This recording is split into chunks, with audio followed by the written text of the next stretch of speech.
താലിയോഗം ഭാഗം 11. മഴയുടെ ഇരമ്പൽ പുറത്ത് തുടരുമ്പോഴും ഉള്ളിൽ പ്രണയത്തിന്റെ ഒരു കടൽ തന്നെ തിരതല്ലുകയായിരുന്നു.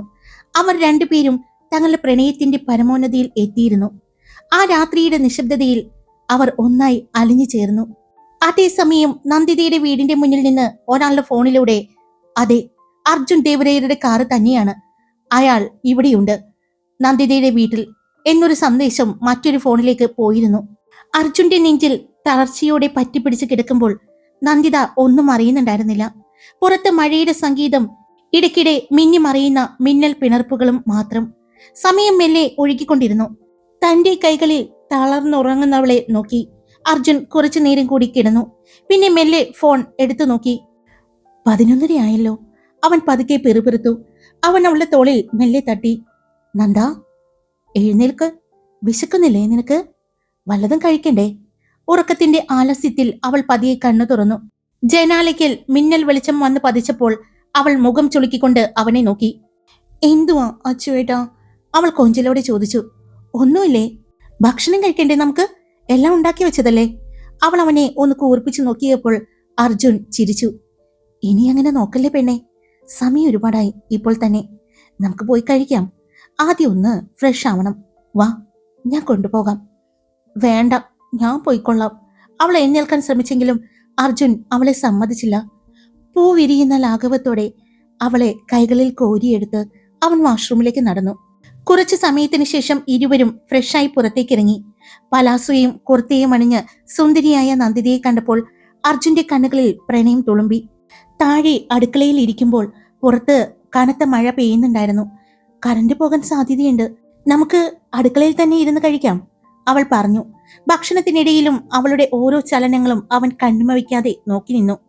സഹായിക്കാൻ ചെന്ന അർജുനെ വേണ്ട എന്ന് പറഞ്ഞു മാറ്റി ഇരുത്തി അവൾ തന്നെ എല്ലാം വിളമ്പി. സന്തോഷം നിറഞ്ഞ വർത്തമാനങ്ങൾക്കിടയിൽ ആ രാത്രിയുടെ നിശബ്ദത അവർ ആസ്വദിച്ചു.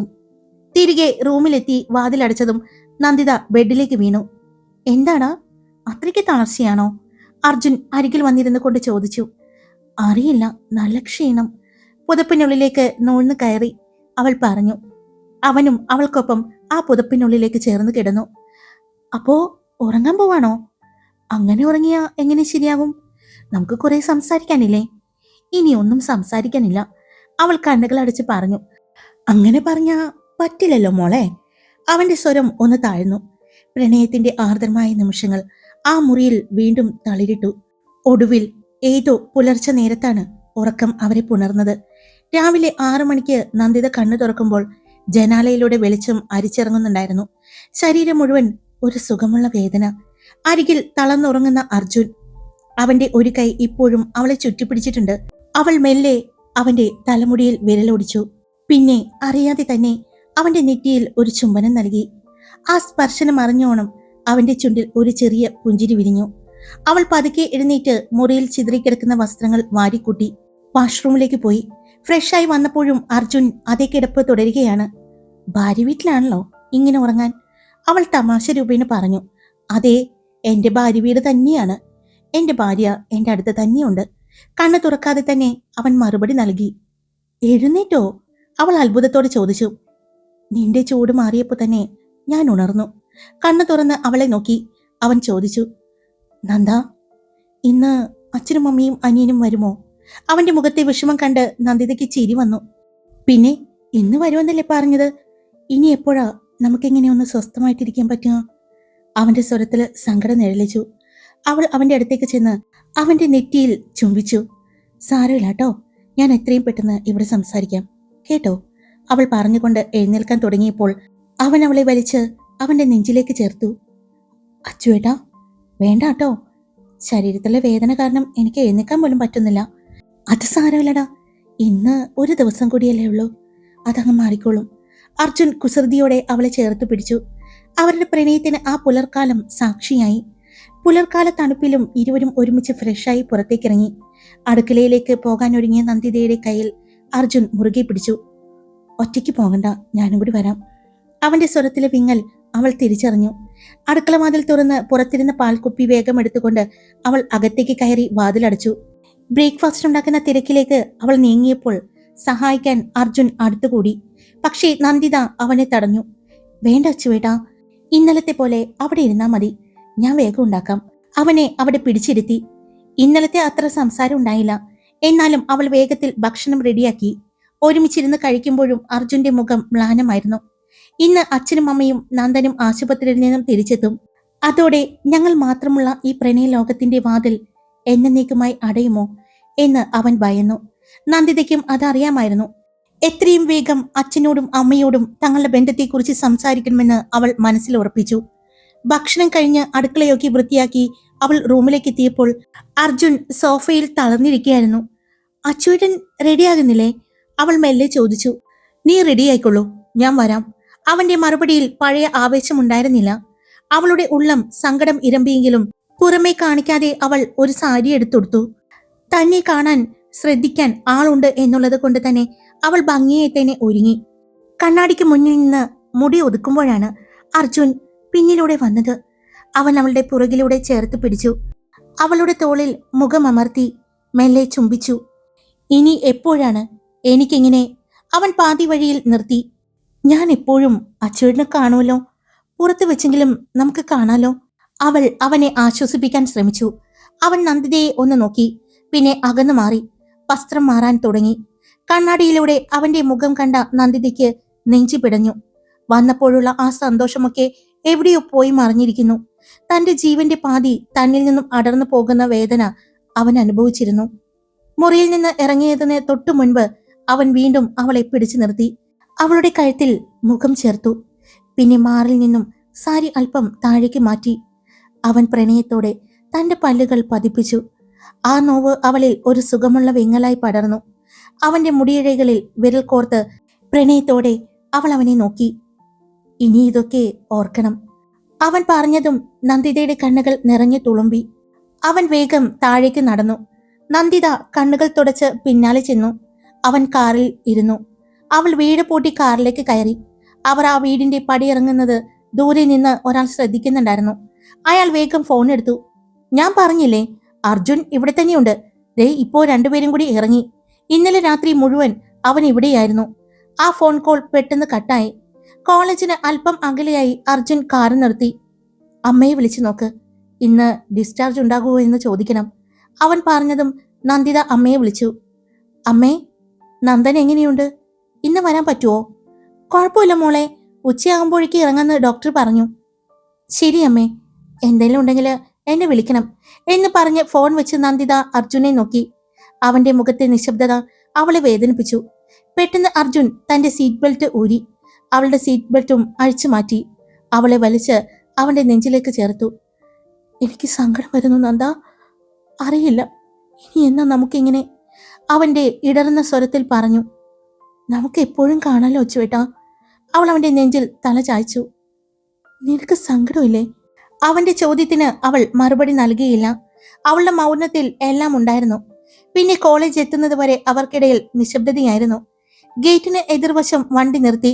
അവൻ വേഗം മുന്നിലേക്ക് നോക്കിയിരുന്നു. എന്നോട് പിണക്കാണോ അച്ചുവേട്ടാ? അവൾ പതുക്കെ ചോദിച്ചു. അവൻ മിണ്ടിയില്ല. പെട്ടെന്ന് അവൾ അവന്റെ ഷർട്ടിന്റെ കോളറിൽ പിടിച്ചു താഴ്ത്തി. അവന്റെ കഴുത്തിൽ പ്രണയത്തോടെ അമർത്തി കടിച്ചു. വേദനിച്ചെങ്കിലും അവൻ അനങ്ങിയില്ല. അവളുടെ ആ കുസൃതി നിറഞ്ഞ പരിഭവം അവനിൽ ഒരു പുഞ്ചിരി വിടർത്തി. കടിച്ചെടുത്ത് മെല്ലെ ചുംബിച്ചുകൊണ്ട് അവൾ പറഞ്ഞു. ഇതിരിക്കട്ടെ, എന്നെ ഓർക്കാൻ. അവൻ അവളുടെ മുഖത്തേക്ക് നോക്കി. അവളുടെ കണ്ണുകൾ നിറഞ്ഞൊഴുകുന്നുണ്ടായിരുന്നു. അവൾക്കൊരു മറുപടി നൽകാനോ അവളെ ചേർത്ത് പിടിക്കാനോ സമയം നൽകാതെ നന്ദിത വേഗം ഡോറ് തുറന്ന് ഇറങ്ങി. അർജുനെ നോക്കാതെ അവൾ കോളേജിന്റെ ഗേറ്റിലേക്ക് നടന്നു. അവൾ പോകുന്നത് നോക്കി അർജുൻ കുറച്ചു നേരം കൂടി അവിടെ തന്നെ ഇരുന്നു. തന്റെ പ്രാണൻ അകന്നു പോകുന്നത് പോലെ അവന് തോന്നി. അവൻ വണ്ടി എടുത്തു പോയതും തൊട്ടു പിന്നാലെ മറ്റൊരു കാറിൽ രണ്ടുപേർ അവരെ നിരീക്ഷിച്ചുകൊണ്ട് മുന്നോട്ട് നീങ്ങിയിരുന്നത് അവർ അറിഞ്ഞതേയില്ല. സ്റ്റാഫ് റൂമിലെ തന്റെ ടേബിളിൽ തലചായ്ച്ച് കിടക്കുമ്പോൾ നന്ദിതയുടെ ഉള്ളില് ഒരു കടലിരമ്പുകയായിരുന്നു. ഓരോ നിമിഷവും അർജുന്റെ ആ മുഖം അവളുടെ മിഴികളിൽ തെളിഞ്ഞു വന്നു. അവനിൽ നിന്നും അകന്നു മാറുമ്പോൾ പ്രാണന്റെ ഒരംശം അവിടെ തന്നെ വിട്ടുപോകുന്നത് പോലെ. നന്ദ, ശാലിനിയുടെ വിളി കേട്ട് അവൾ പതിയെ തല ഉയർത്തിയത്. എന്തുപറ്റി? കണ്ണു രണ്ട് ചുവന്നിരിക്കുന്നുണ്ടല്ലോ. ശാലിനി ആകുലതയോടെ അരികിലേക്ക് വന്നു. ഒന്നുമില്ല, ചെറിയൊരു തലവേദന. ആ നിമിഷം തന്നെ അവളുടെ ഫോൺ ശബ്ദിച്ചു. അച്ചുവേട്ടൻ. ഫോണുമായി അവൾ വേഗം പുറത്തേക്ക് നടന്നു. നന്ദ, എനിക്കൊന്നിനും കഴിയുന്നില്ല. നിന്റെ സാന്നിധ്യമല്ലാതെ ഒരു നിമിഷം പോലും എനിക്ക് ഇരിക്കാൻ പറ്റുന്നില്ല. അപ്പുറത്ത് അർജുന്റെ സ്വരം വിറയ്ക്കുന്നുണ്ടായിരുന്നു. നന്ദിത ശ്വാസം അടക്കി പിടിച്ചു. പിന്നെ സങ്കടം ഉള്ളിലൊതുക്കി അവൾ ഗൗരവം നടിച്ചു പറഞ്ഞു, ദേ അച്ചുവേട്ടാ, നിങ്ങൾ എന്റെ അച്ചുവേട്ടൻ മാത്രമല്ല കേട്ടോ, അഡ്വക്കേറ്റ് അർജുൻ ദേവരായർ കൂടിയാണ്. വക്കീൽ എന്ന നിലയിൽ തോൽക്കുന്നത് എനിക്ക് സഹിക്കില്ല. ഒരു പെണ്ണ് ജീവിതത്തിലേക്ക് വന്നപ്പോ തോറ്റുപോയി എന്ന് കേൾക്കുന്നത് എനിക്ക് നാണക്കേടാണ്. അതുകൊണ്ട് കേസ് ജയിച്ചിട്ട് ഇനി എന്റെ അടുത്തേക്ക് വരാവൂ. അവളുടെ ആ വിരട്ടൽ കേട്ടപ്പോൾ അർജുന്റെ ഉള്ളിലെ ഭാരം കുറഞ്ഞു. അവന്റെ ചുണ്ടില് ഒരു ചിരി വിരിഞ്ഞു. ശരി ടീച്ചറെ, കേസ് ജയിച്ചിട്ട് ഞാൻ വരും. പക്ഷേ വൈകിട്ട് നിന്നെ ഒന്ന് കണ്ടിട്ടേ ഞാൻ പോകൂ. അത്രയും പറഞ്ഞ് ഫോൺ കട്ട് ചെയ്തു. രണ്ടുപേർക്കും നല്ലൊരു ആശ്വാസം തോന്നി ആ സംസാരം കൊണ്ട്. ഉച്ചയ്ക്ക് ക്യാൻറ്റീനിൽ ഭക്ഷണം കഴിക്കുമ്പോഴും തിരക്കുകൾക്കിടയിൽ അവൻ അവളെ വിളിച്ചുകൊണ്ടിരുന്നു. പക്ഷേ തന്റെ ക്യാമ്പസിനുള്ളിൽ മറ്റാരോ തങ്ങളെ നിരീക്ഷിക്കുന്നുണ്ടെന്ന് അവൾ അറിഞ്ഞില്ല. വൈകുന്നേരം കോളേജ് വിട്ട് പുറത്തേക്ക് ഇറങ്ങിയപ്പോഴാണ് അർജുന്റെ മെസ്സേജ് വന്നത്. അവളുടെ കാറ് കോളേജിന് പുറത്ത് റോഡ് സൈഡിൽ പാർക്ക് ചെയ്തിട്ടുണ്ട്. അതിന്റെ പുറകിലായി അർജുൻ അവന്റെ കാറിൽ അവൾക്കായി അവൻ കാത്തിരിപ്പുണ്ടായിരുന്നു. അർജുന്റെ കാറ് കണ്ട ഉടനെ നന്ദിത അവന്റെ കാറിലേക്ക് കയറി. കാറിൽ കയറിയ പാടെ അർജുൻ അവളെ ചേർത്ത് പിടിച്ചു, കവിളിൽ ചുംബിച്ചു. ശ്വാസം വീണത് ഇപ്പോഴാണ്. അവൻ അവളുടെ കയ്യിൽ മുറുകെ പിടിച്ചുകൊണ്ട് പറഞ്ഞു. അച്ഛനും അമ്മയും എത്തിയോ? അവൻ ചോദിച്ചു. എത്തി, എന്നെ വിളിച്ചിരുന്നു, നന്ദിത പറഞ്ഞപ്പോൾ അവന്റെ മുഖം വാടി. എനിക്ക് രാത്രി കാണണം നന്ദ. രാത്രി ഞാൻ മതില് ചാടി വരട്ടെ? അവൻ കുസൃതിയോട് ചോദിച്ചു.